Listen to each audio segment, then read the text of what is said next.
रोप la Vella दारी, त्याचा वेलू गेला गगनावरी, त्याचा वेलू गेला गगनावरी. यशवंतराव लहानाचे मोठे होत असताना ते राजकारणी सक्रिय होते. 1942 मध्ये स्वातंत्र्य लढ्यात भूमिगत होऊन त्यांनी कार्य केले. 1 नोव्हेंबर 1956 मध्ये स्थापन झालेल्या द्विभाषिक मुंबई राज्याचे पहिले मुख्यमंत्री यशवंतराव चव्हाण झाले. 1 मे 1960 रोजी महाराष्ट्र राज्याची उत्साही वातावरण स्थापना झाली.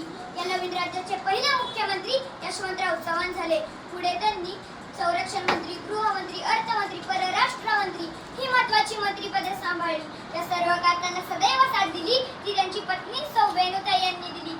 ते संरक्षण मंत्री असताना जेव्हा चीनने आक्रमण केला त्यावेळी हिमालयाच्या संरक्षणासाठी त्यांनी आपल्या छातीचा कोट केला. याचे वर्णन करताना कवी कुसुमाग्रज म्हणतात ना, हिमालयावर येता घाला सह्याद्री हा धावणार, हिमालयावर येता घाला सह्याद्री हा धावणार, मराठमोळ्या पराक्रमाचा दिला दिलासा इतिहास आला, दिला दिलासा इतिहास आला.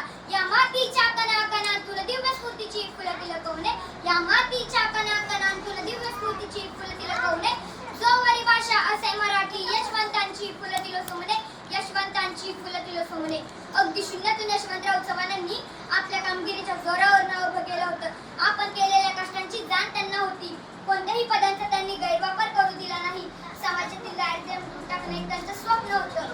महाराष्ट्राला व देशाला कसे प्रगती पथावर नेता येईल हा त्यांनी नेहमी विचार केला. ते प्रगत विचारांचे होते. महाराष्ट्राला विकासाच्या शिखरावर नेण्यासाठी त्यांचा एक मोलाचा वाटा आहे. मला यशवंतराव चव्हाण आवडतात कारण देशात महाराष्ट्र सर्वप्रथम राहील याची दक्षता त्यांनी घेतली आहे.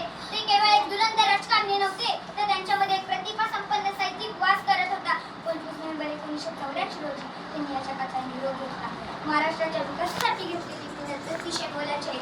परंतु आज जी महाराष्ट्राची स्थिती आहे त्यानुसार पुन्हा यशवंतराव चव्हाण यांच्यासारखं व्यक्तिमत्व घडावं अशी इच्छा संपूर्ण महाराष्ट्र करत आहे. कल्पवृक्ष जनतेसाठी लावून तुम्ही गेला, कल्पवृक्ष जनतेसाठी लावून तुम्ही गेला, वैभव आले बहरणी पुन्हा याल का हो पाहायला, वैभव आले बहरणी पुन्हा याल का हो पाहायला.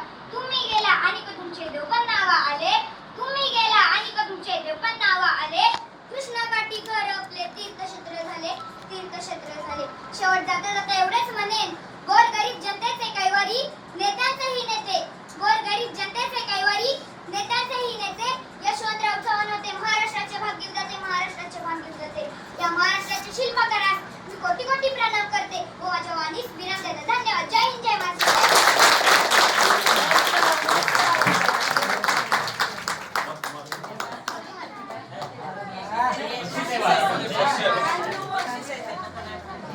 या ठिकाणी आमच्या शाळा माजी अध्यक्ष सन्मान्य संदीप